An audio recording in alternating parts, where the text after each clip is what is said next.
जय हिंद साहब, स्वागत करते हैं आप सबका आज की कक्षा में। आप सब अपने घरों पर सुरक्षित, प्रसन्नचित, आनंदित व अध्ययनरत होंगे, ऐसी हम मंगल कामना करते हैं। सर्वे भवन्तु सुखिनः, सर्वे सन्तु निरामया, सर्वे भद्राणि पश्यन्तु मा कश्चित् दुःख भाग् भवेत्। इस विराट और शुभ मंगल कामना के साथ हम कक्षा में प्रवेश करते हैं। आज हम जानने जा रहे हैं वाक्य शुद्धि के बारे में। ये दो टॉपिक ऐसे होते हैं, एक तो वाक्य शुद्धि और एक शब्द शुद्धि, जिनकी कक्षाओं में तो परिचर्चा होती नहीं और विद्यार्थी भी इनको नज़रअंदाज करते रहते हैं और अंत में इनके परीक्षा में जब प्रश्न देखने को मिलते हैं तब बाद में तिगड़ा तिगड़ा हो जाता है। घड़ी की तीनों सुइयां इकट्ठी होकर के ऊपर की ओर हो जाती हैं। हाँ, तो इनमें अभ्यास करना आवश्यक है। मान लीजिए कोई कहे कि सर एक प्रश्न आएगा, दो प्रश्न आएंगे, 5 प्रश्न, एक एक प्रश्न का बड़ा महत्व है। एक प्रश्न जो लोगों का गलत हो रहा है, यदि आपका सही हो रहा है तो आप दौड़ में हैं। एक प्रश्न सही होना आपको हजारों लोगों से आगे निकाल देता है। और ये जो टॉपिक होते हैं, जो फिक्स टॉपिक होते हैं ना, उनमें आपको बढ़त नहीं मिलती, क्योंकि जो आगे जाने वाले लोग हैं, जो वरीयता में आने वाले लोग हैं, उनके सबके ही वो सही होंगे। जो फिक्स मैटर है वो तो सबका सही होता है। जो अनफिक्स्ड मैटर होता है, जो आपकी चिंतन क्षमता पर निर्भर करता है, जो आपकी अध्ययन की गहराई को मापता है, ऐसे जो टॉपिक होते हैं, याद करने वाले टॉपिक देख लो, भले भले शब्द शुद्धि, वाक्य शुद्धि जैसे टॉपिक देख लो, यह भीड़ की छटनी करते हैं। इनमें कम ज्यादा बड़ा महत्वपूर्ण होता है। तो आज हम वाक्य शुद्धि के बारे में जानने जा रहे हैं। वाक्य शुद्धि का प्रश्न जब प्रश्न पत्र में आता है तो विद्यार्थी उसको सही करने का एक ही तरीका जानते हैं। वो तरीका क्या होता है? ये वाक्य सेट हो रहा और ये नहीं हो रहा, ये सेट हो रहा और ये नहीं हो रहा। अब वो सेट होने का आधार क्या है, दे डोंट नो, उनको नहीं पता, वो नहीं जानते, लेकिन बस अंदाज लगा के देखेंगे ये सही हो गया, ये सही हो गया। हम उनके कारणों की चर्चा करेंगे कि वाक्य में अशुद्धि के कारण क्या क्या हो सकते हैं, क्या क्या संभावित कारण हो सकते हैं। प्रत्येक कारण के 10-10, 15-15, 20-20 उदाहरण हम हल करेंगे। ये जो मैं कक्षाएं लेने जा रहा हूं, इनकी कोई पीडीएफ अपलोड नहीं होगी। आप एक कॉपी उठाइए, पेन लीजिए और मेरे साथ अभ्यास करते करते आप आगे बढ़े। मैं जिस भाव से ये मेहनत करके ये टॉपिक जो नहीं करवाए जाते वो करवा रहा हूं और इन पे अपनी ऊर्जा लगा रहा हूं, तो मैं चाहूंगा कि आप भी उसी संभाव से आप आगे बढ़े। ठीक है। और मैं तो ये भी चाहता हूं कि जो फिक्स चीजें हैं, जो अमूमन लोग प्राथमिक तौर पे लेते हैं, अपन उनको नहीं, अपन ऐसी चीजों को प्राथमिक तौर पे कंप्लीट करेंगे जो लोग प्राय नहीं करते, ताकि अंत तक वो आपकी आदत का हिस्सा बन जाए। हम कोर्स में जब कक्षाएं देते थोड़ा सा मनोवैज्ञानिक सोच के साथ उनको डिजाइन करते हैं, ताकि जो अमूमन पीछे छोड़ा जाता है उसको अपन भी पीछे छोड़ देंगे तो अपन पीछे रह जाएंगे। जो लोगों का कमजोर रहता है वो आपकी शक्ति रहने होनी चाहिए, और जो स्वाभाविक तौर पे सभी पढ़ते हैं वो तो अपन विशिष्ट तरीके से पढ़ेंगे ही पढ़ेंगे, ये तो तय बात है। ठीक है। तो आज हम ऐसे अभ्यास करने जा रहे हैं। आप एक पेन ले लीजिए और एक कॉपी उठा लीजिए और मेरे साथ साथ अभ्यास करते हुए जाइए। काफी उदाहरणों का हम अभ्यास करेंगे। इतने उदाहरणों का जब हम अभ्यास कर लेते तो प्रश्न पत्र के प्रश्नों की परिधि भी बहुत ज्यादा बाहर नहीं रह पाती है। ठीक है, कि कुछ एक उदाहरण परंपरा में चलते आ रहे हैं, तो भले जो प्रश्न पूछा गया वो आपको पता हो या नहीं पता हो, लेकिन विकल्पों भी देखे हुए, डायरेक्ट यदि देखे हुए या अभ्यास में देखे, तब आपको मस्तिष्क भी नहीं लगाना पड़ेगा। दूसरी बात, इतने उदाहरणों का जब हम अभ्यास कर चुके होते हैं तो हमारी आदत का हिस्सा बन जाता है। फिर हम वाक्य देखते ही समझ जाते हैं कि यह मिस्टेक हुई है, इस प्रकार की मिस्टेक हुई है। तो वाक्य में अशुद्धि होने के तकरीबन 10 से 11 कारण हम देखेंगे। उनके जो बीच में नियम आएंगे उनकी भी हम चर्चा करेंगे और अपन आगे बढ़ते हैं। देखना,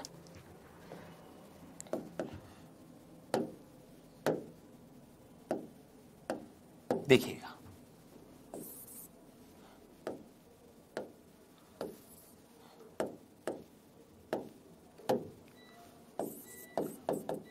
वाक्य शुद्धि, वाक्य शुद्धि। देखना, कई बार क्या होता है, वाक्य में अनावश्यक शब्द आ जाता है। अनावश्यक शब्द, पहला कारण जो हम देखने जा रहे हैं वो है अनावश्यक शब्द के कारण अशुद्धि। ठीक है। अनावश्यक शब्द का मतलब क्या है भाई? जब शब्द की जरूरत ही नहीं है और वो शब्द वाक्य में आ गया तो वो वाक्य को क्या बना देता है? त्रुटिपूर्ण बना देता है। इनके आगे जाकर के पदक्रम के अपन काफी नियम भी, अनसुने नियम आप देखेंगे और आपको आनंद आएगा, लेकिन उससे पहले मैं अभ्यास आरंभ करता हूं सरल से जटिलता की ओर। अनावश्यक शब्द के कारण अशुद्धि, पहला कारण। जब भी आप किसी वाक्य को देखें जब भी किसी वाक्य का आपको अवलोकन करना हो कि ये सही है या गलत है, तो आप ये तय करें इसमें एक ही अर्थ देने वाले दो शब्दों का प्रयोग तो नहीं हुआ है। यदि एक ही अर्थ देने वाले दो शब्दों का प्रयोग हुआ है तो उसमें से एक अनावश्यक है, उस एक को हटाया जा सकता है। और यदि नहीं हटाया जा रहा तो वो वाक्य को क्या कर रहा है, अशुद्ध कर रहा है। हम ऐसे कारणों की चर्चा कर लेंगे, तब आप जब भी वाक्य की शुद्धि अशुद्धि देखने बैठेंगे ना, तो आपके तुरंत दिमाग में आ जाएगा। आप एक एक कारण को चिन्हित करते जाएंगे, क्या इसमें अनावश्यक शब्द है, क्या इसमें अनुपयुक्त शब्द है, क्या लिंग संबंधी त्रुटि, क्या कारक संबंधी त्रुटि, क्या सर्वनाम संबंधी त्रुटि, क्या संयोजक शब्द संबंधी त्रुटि। ऐसे एक अभ्यास बन जाएगा। तो मैं चाहूंगा इन पूरी कक्षाओं को आप मनोयोग के साथ शब्द शुद्धि और वाक्य शुद्धि की कक्षाओं को देखें, साथ साथ अभ्यास करें। अनावश्यक शब्द के कारण अशुद्धि का, जैसे मान लीजिए मैं एक बड़ा सरल सा उदाहरण आपको देता हूं। मैं प्रातः काल के समय पढ़ता हूं, मैं प्रातः काल के समय पढ़ता हूं, एक उदाहरण मैंने दिया। अब हम इस वाक्य को देखें तो ये सही सही दिख रहा है, लेकिन यहां काल और समय दोनों शब्दों का समान अर्थ होता है। यदि काल लिख दिया तो समय लिखने की जरूरत नहीं थी, और यदि समय लिख दिया तो काल लिखने की जरूरत नहीं थी। एक शब्द अनावश्यक है तो एक शब्द को हटाया जा सकता है। तो इसका शुद्ध रूप क्या हो सकता है, मैं प्रातः काल पढ़ता हूं, इन दो को हटाओ। और हमेशा भाषा में संक्षिप्तीकृत जो संक्षिप्त स्वरूप होता है उसको प्राथमिकता दी जाती है।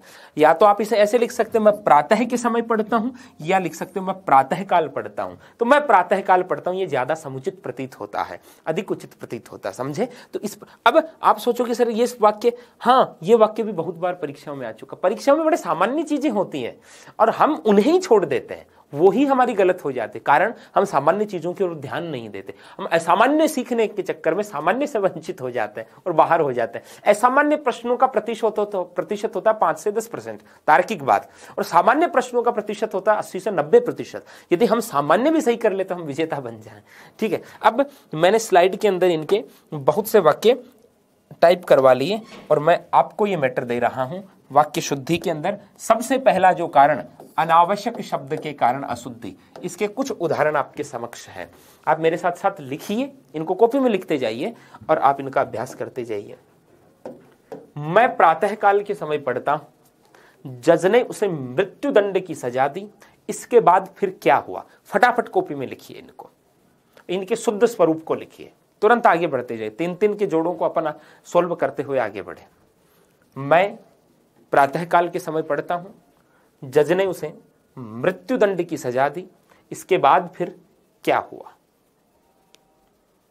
तुरंत इनको सुधारिए, मेरे साथ साथ सुधारते हुए आगे बढ़िए। मैं प्रातः काल के समय पढ़ता हूं, जज ने उसे मृत्यु दंड की सजा दी, इसके बाद फिर क्या हुआ, इसके बाद फिर क्या हुआ। अगले उदाहरण भी मैं दे देता हूं साथ ही, एक बार आप साथ सॉल्व कर लें, फिर मैं करवाता हूं। आप सॉल्व करेंगे साथ साथ, इन 3 का एक बार अभ्यास करवा देता हूं। देखना, मैं प्रातः काल के समय पढ़ता हूं, तो के समय को हटा दो, वाक्य शुद्ध हो जाएगा। मैं प्रातः काल पढ़ता हूं, जज ने उसे मृत्यु दंड की सजा दी। देखना, दंड और सजा तो समानार्थक शब्द है, दोनों की जरूरत ही नहीं है। जज ने उसे मृत्यु दंड दिया, इतना लिख दो, जज ने उसे मृत्यु दंड दिया, या जज ने उसे मृत्यु की सजा दी, फिर भी वो लंबा हो जाएगा। ये ठीक है, जज ने उसे मृत्यु दंड दिया, लेकिन आपने अशुद्धि तो पकड़ ली ना कि यहां अनावश्यक शब्द था, इसकी जरूरत ही नहीं थी। जैसे इसके बाद फिर क्या हुआ, इसके बाद फिर क्या हुआ, तो बाद और फिर तो दोनों समानार्थी शब्द है, तो एक को हटा दो, इसके बाद क्या हुआ, इसके बाद क्या हुआ, फिर को हटा दो, बाद शब्द से ही अर्थ मिल रहा है, तो इसकी जरूरत ही क्या है। तो ऐसी अशुद्धियों को बोलते हैं अनावश्यक शब्द के कारण होने वाली अशुद्धि। और ऐसे काफी उदाहरणों का हम क्या करेंगे अभ्यास। जैसे ये 3 हो गए, आगे बढ़ रहे हैं, ये लिख लीजिए आगे वाले। यह कैसे संभव हो सकता है, मेरे पास केवल मात्र एक घड़ी है, तुम वापस लौट जाओ। यह कैसे संभव हो सकता है, मेरे पास केवल मात्र एक घड़ी है और तुम वापस लौट जाओ। लिखो,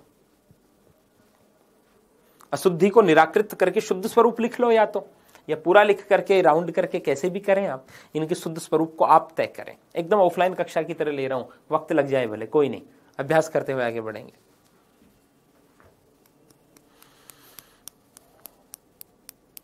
लिखा, सारे देश भर में यह बात फैल गई, वह सचिवालय कार्यालय में लिपिक है, विंध्याचल पर्वत हिमालय से प्राचीन है।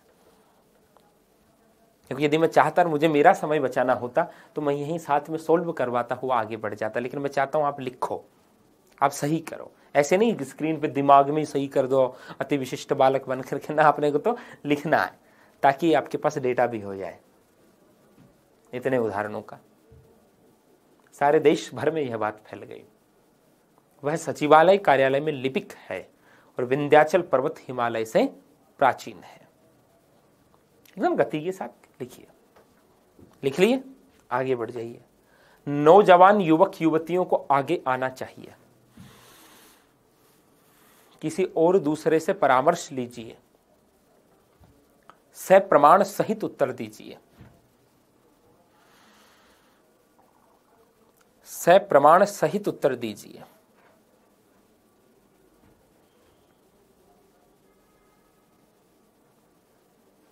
लिखिए, फटाफट लिखिए, क्योंकि जब आप काम करेंगे ना कक्षा के साथ साथ, तभी वो फीलिंग आएगी ऑफलाइन वाली। हाँ, और कक्षा का एक इंटरेक्शन भी बनेगा। हाँ, कक्षा आगे जा रही है, गुरुजी आगे बढ़ जाएंगे, मुझे लिखना, वो भाव तभी आता। वरना तो एक मस्ती का भाव आता है, देखे नहीं देखे, कोई पड़े पड़े देख रहे हैं, कोई ऐसे देख रहे हैं, भागते भागते देख रहे हैं, ऐसे नहीं, व्यवस्थित तरीके से लिख लीजिए। अगले लिखिए, गुलामी की दास्ता बुरी है, गुलामी की दास्ता बुरी है, प्रशांत बहुत सज्जन पुरुष है, शायद आज वर्षा अवश्य आएगी, शायद आज वर्षा अवश्य आएगी।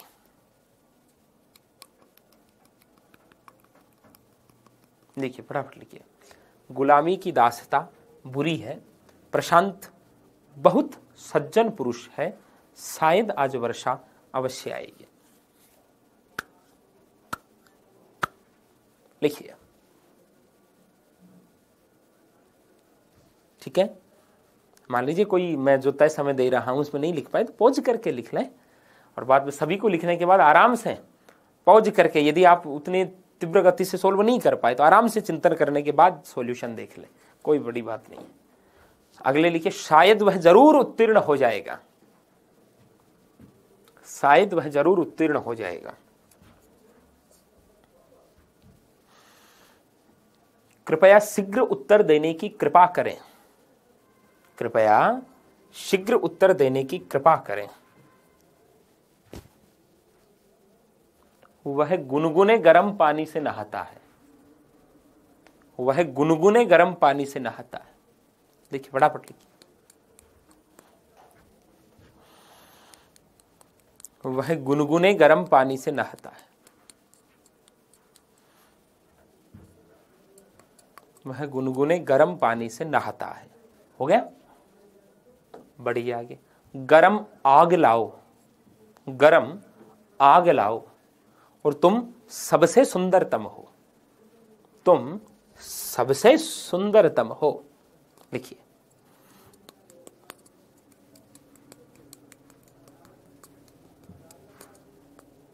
अठारह 20 वाक्य हो गए होंगे। अब आप सब इनको सोल्व करें, शुद्ध करें। यहां वीडियो पॉज कर दें, सोल्व करें, उसके बाद मैं जो इनका सॉल्यूशन करवाऊं उसके साथ मैच करते हुए आप आगे बढ़ें। ठीक है, मैं सॉल्यूशन करवाता हुआ आगे बढ़ता हूं संधि की तरह, और आप ये सॉल्यूशन देखेंगे कब, जब आप इन्हें सॉल्व कर चुके होंगे तब। ठीक है, अब इधर देखो, अनावश्यक शब्द के कारण शुद्धि। वाक्य देखना, यह कैसे संभव हो सकता, कैसे संभव हो सकता है। तो संभव और हो सकता है दोनों तो समान से शब्द है, दोनों ही संभावना बोधक शब्द हैं।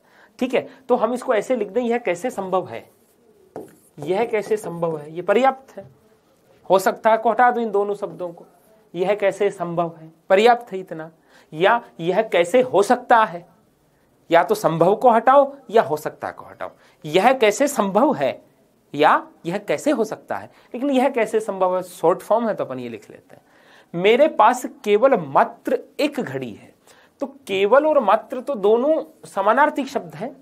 एक को हटाओ, मेरे पास केवल एक घड़ी है, मेरे पास केवल एक घड़ी है, दोनों में से एक को रख लो, एक अनावश्यक है। ठीक है, मेरे पास केवल एक घड़ी है, तुम वापस लौट जाओ। अब अपन बोल देते हैं भाषा के प्रवाह में, वापस और लौटना तो दोनों एक ही बात हो गई। तुम वापस जाओ, इसको हटा दो, या वापस को हटा दो, तुम लौट जाओ, ये ऐसे कर दो, दोनों में से एक को हटाओ, एक को रख लो। ठीक है, आगे बढ़ते हैं। सारे देश भर में यह बात फैल गई। ये सभी उदाहरण परीक्षाओं में बहुत बार आ चुके हैं। सारे देश भर में यह बात फैल गई, तो या तो सारे को हटा दो या भर को हटा दो। सारे देश में यह बात फैल गई, ठीक है, या देश भर में यह बात फैल गई, दोनों में से एक को हटा दीजिए, वाक्य शुद्ध हो जाएगा। ठीक है, वह सचिवालय कार्यालय में लिपिक है। सचिवालय, सचिवालय खुद एक कार्यालय का नाम है, तो कार्यालय जोड़ने की कहां जरूरत है?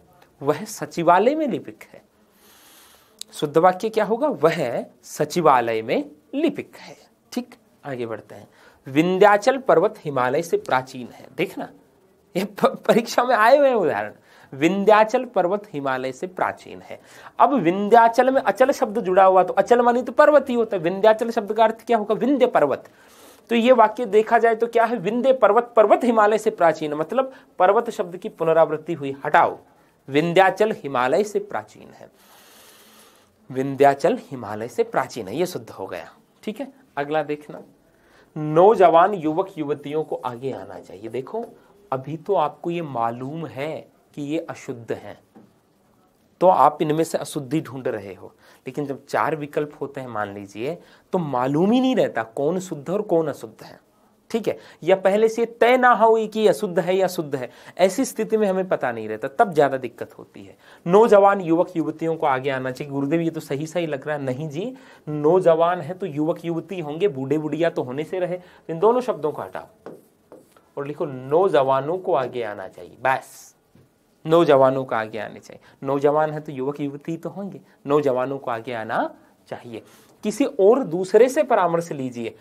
और मानी भी दूसरा होता, दूसरा शब्द 2 बार आ गया, एक दूसरे को हटा दो। किसी और से परामर्श लीजिए या किसी दूसरे से परामर्श लीजिए, दोनों में से एक ही शब्द रहेगा। ठीक है, आगे देखो। स प्रमाण सहित उत्तर दीजिए। स प्रमाण सहित उत्तर दीजिए। तो जब स पहले जोड़ दिया तो स प्रमाण शब्द का अर्थ क्या हो गया? प्रमाण सहित। भाई इस शब्द का अर्थ क्या हो गया? प्रमाण सहित। तो फिर इसे सहित की कहां जरूरत हुई है? तो हम क्या करेंगे? स प्रमाण उत्तर दीजिए, या क्या कर देंगे? प्रमाण सहित उत्तर दीजिए। या तो स हटाओ या सहित हटाओ, दोनों में से एक ही रहेगा, लेकिन स प्रमाण उत्तर दीजिए, ज्यादा प्रभावी लगेगा, छोटा भी हो जाएगा। ठीक है, आगे बढ़ रहे हैं। गुलामी की दास्ता बुरी है। अब सोच नहीं पाते विद्यार्थी, कई बार गड़बड़ हो गया।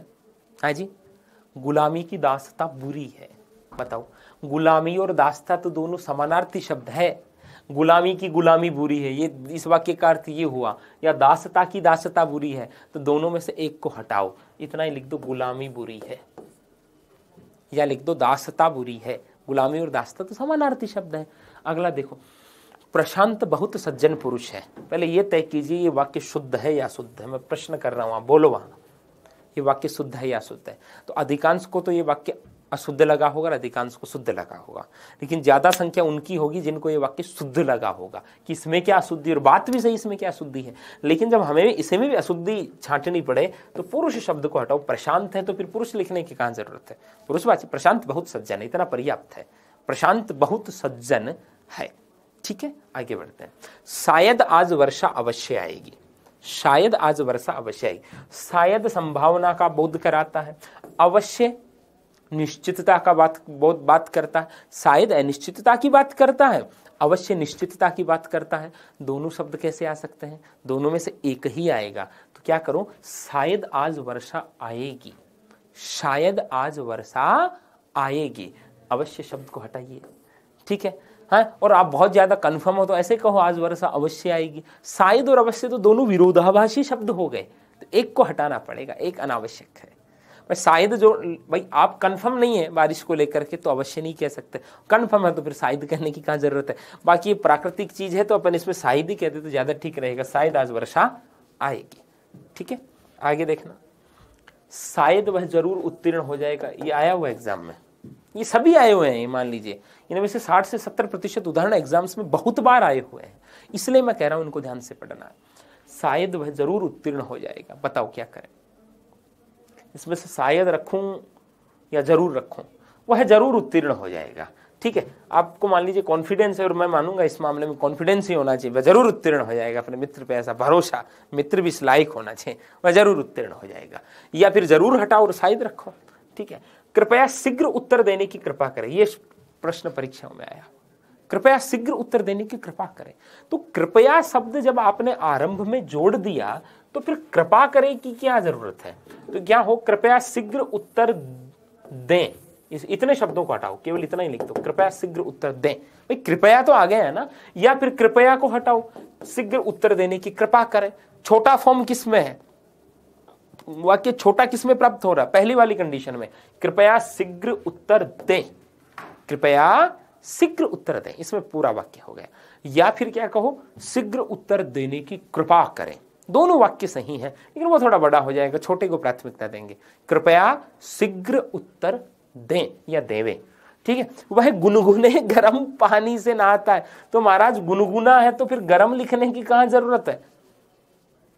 जब गुनगुना शब्द से अर्थ तो प्रकट हो गया कि ना ठंडा है ना बहुत ज्यादा गर्म है, वह गुनगुने पानी से नहाता है, ऐसा ही होगा उपयुक्त वाक्य। वह गर्म पानी से नहाता, तो उबलता हुआ भी हो सकता है गर्म, तो ठीक है। और दोनों शब्दों की जरूरत नहीं, या तो फिर गुनगुना हटा दो या फिर गर्म हटा दो, है तो गर्म हटा देते, वह गुनगुने पानी से नहाता है, उपयुक्त ये लगेगा, ठीक है। अंतिम दो उदाहरण इस कंडीशन के देखना। गरम आग लाओ, अब आग है तो गर्म ही होगी, आग ठंडी होती है क्या? बुझी हुई को तो राख कहते हैं। तो आग लाओ, आग लाओ अनावश्यक शब्द, जैसे तुम सबसे सुंदरतम हो, तो जब सबसे जोड़ दिया तमप प्रत्यय जोड़ने की जरूरत नहीं है, और यदि तमप जोड़ दिया तो सबसे जोड़ने की जरूरत नहीं, तुम सुंदरतम हो। देखो ये विशेषण की अवस्था को बताते हैं, तरप और तमप प्रत्यय। जब एक के साथ तुलना की जाए तब तो तरप प्रत्यय जुड़ता है, और जब अनेक के साथ तुलना की जाए तो तमप प्रत्यय जुड़ता है। तो तम शब्द लगेगा ही तब जब वो अनेक के साथ तुलना की जा चुकी हो, तो सबसे जोड़ने की जरूरत नहीं है, ठीक है। तम जोड़ दिया तो सबसे की जरूरत नहीं, और सबसे लिख दिया तो तम जोड़ने की जरूरत नहीं है। तुम सबसे सुंदर हो या फिर तुम सुंदरतम हो। तो ये हमने जो त्रुटियां देखी, ये क्या थी? अनावश्यक शब्द के कारण होने वाली अशुद्धि, अनावश्यक शब्द के कारण होने वाली अशुद्धि। एक दो समानार्थी शब्द थे या विरोधाभासी थे, एक को हमने हटा दिया, ठीक है। तो हमने तकरीबन ये 18-20 उदाहरण देख लिए। इससे फिर क्या एक अंडरस्टैंडिंग क्रिएट हो जाती है कि हाँ वी कैन डू, ठीक है। अब मैं देखो दूसरी अशुद्धि आपको बताने जा रहा हूं। यहां दूसरी प्रकार की अशुद्धि वो क्या है? दूसरे प्रकार की अशुद्धि क्या है? अनुपयुक्त शब्द के कारण, हेडिंग बना लो, अनुपयुक्त शब्द के कारण अशुद्धि। मतलब क्या हुआ अनुपयुक्त शब्द का? भाई जो शब्द है वो कम ज्यादा तो कोई सही नहीं है, लेकिन जो है वो उचित नहीं है, उसकी जगह कोई दूसरा आना चाहिए। आपने शब्द यूज तो ले लिया, लेकिन वो शब्द ठीक नहीं है, उसकी जगह कोई दूसरा होना चाहिए। जैसे मान लीजिए हम एक उदाहरण दें कि सीता राम की पत्नी थी, सीता राम की पत्नी थी, मैंने ये वाक्य दे दिया, सीता राम की पत्नी थी। अब यहां वाक्य में शब्द कम ज्यादा कोई से नहीं है, ठीक है, लेकिन ये वाक्य सही है, सीता राम की पत्नी थी, ये सही है, एकदम शुद्ध वाक्य। लेकिन मान लीजिए इसी की जगह हम एक वाक्य लिख दें, सीता राम की स्त्री थी। अब स्त्री शब्द उपयुक्त नहीं, उपयुक्त मानी सही नहीं, इसकी बजाय पत्नी शब्द से पूरा और सटीक अर्थ आएगा। सीता राम की स्त्री थी, इसका क्या मतलब? स्त्री शब्द उचित नहीं, यह क्या है? पत्नी शब्द ही उचित है। तो यदि ये वाक्य ऐसा होता सीता राम की स्त्री थी, तो इसमें कैसी अशुद्धि होती? अनुपयुक्त शब्द के कारण।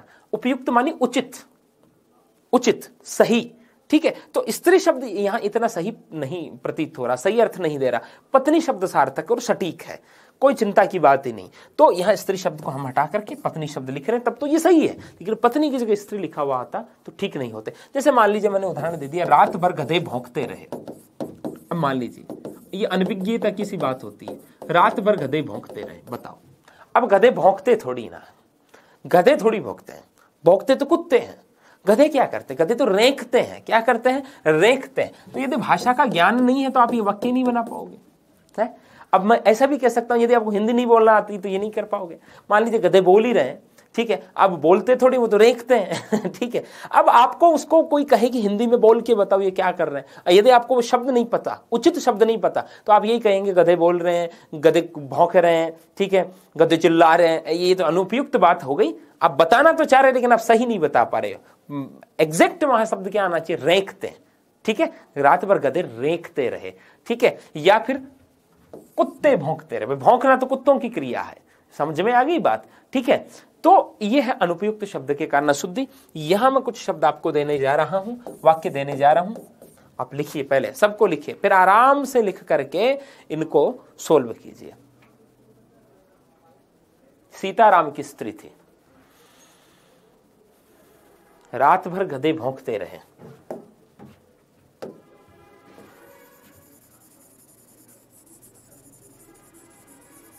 लिखो फटाफट, ये वाक्य लिखो।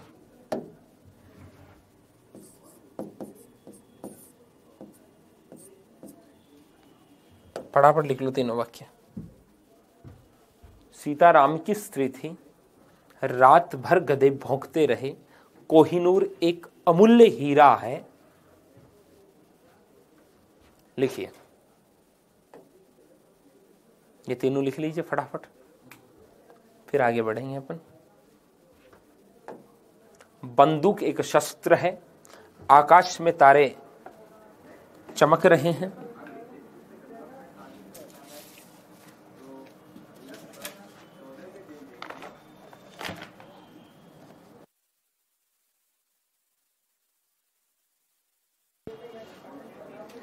आकाश में तारे चमक रहे हैं, आकाश में झंडा लहरा रहा है। लिख लिए, अगले लिखिए। उसकी भाषा देवनागरी है, उसकी भाषा देवनागरी है। वह दही जमा रही है। साहित्य व समाज का घोर संबंध है, साहित्य व समाज का घोर संबंध है। लिखिए फटाफट लिखिए। उसके गले में बेड़ियां पड़ गई, हाथी पर काठी बांध दो। चिंता एक भयंकर व्याधि है।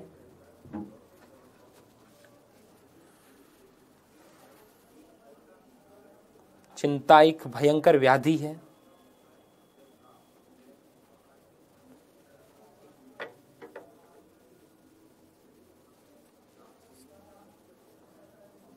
आगे बढ़े। गगन बहुत ऊंचा है, गगन बहुत ऊंचा है। वह पांव से जूता निकाल रहा है। कृपया मेरी सौभाग्यवती कन्या के विवाह में पधारें। फिर इन वाक्यों को शुद्ध कीजिए अपने भाषा ज्ञान के आधार पर।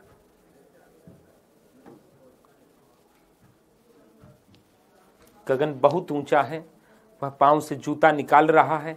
कृपया मेरी सौभाग्यवती कन्या के विवाह में पधारें।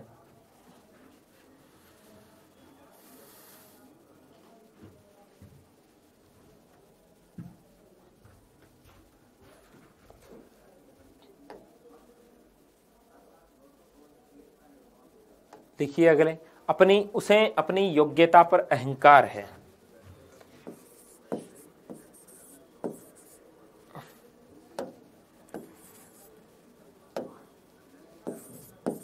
उसे अपनी योग्यता पर अहंकार है। इस वाक्य को ऐसे लिखो। राष्ट्रपति ने पुरस्कार भेंट किए, कृष्ण ने कंस की हत्या की और विख्यात आतंकवादी मारा गया। लिखिए फटाफट लिखिए, और इनको मैं सुधार भी करना है उसके बाद। पहले लिख लीजिए फटाफट, सुधार बाद में करना। उसे अपनी योग्यता पर अहंकार है। राष्ट्रपति ने पुरस्कार भेंट किए, कृष्ण ने कंस की हत्या की और विख्यात आतंकवादी मारा गया।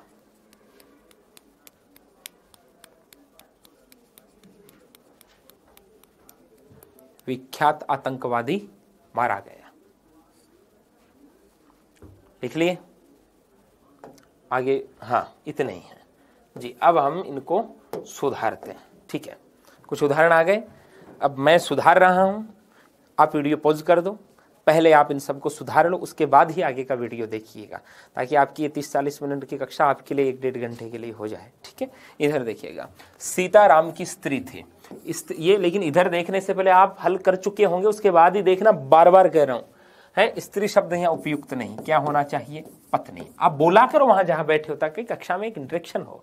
सीताराम की पत्नी थी, रात भर गधे भौंकते रहे। अब कई लोग इसको सुधार करने के लिए क्या करेंगे, रात भर कुत्ते भौंकते रहे। अरे लेकिन सामने वाला तो बात इन जंतुओं की बात कर रहा है, तो रात भर गधे रेंकते रहे हैं। हाथी का चिंगाड़ना, घोड़े का हिनहिनाना, गधे का रेंकना, कुत्ते का भौंकना, बकरी का मिमियाना।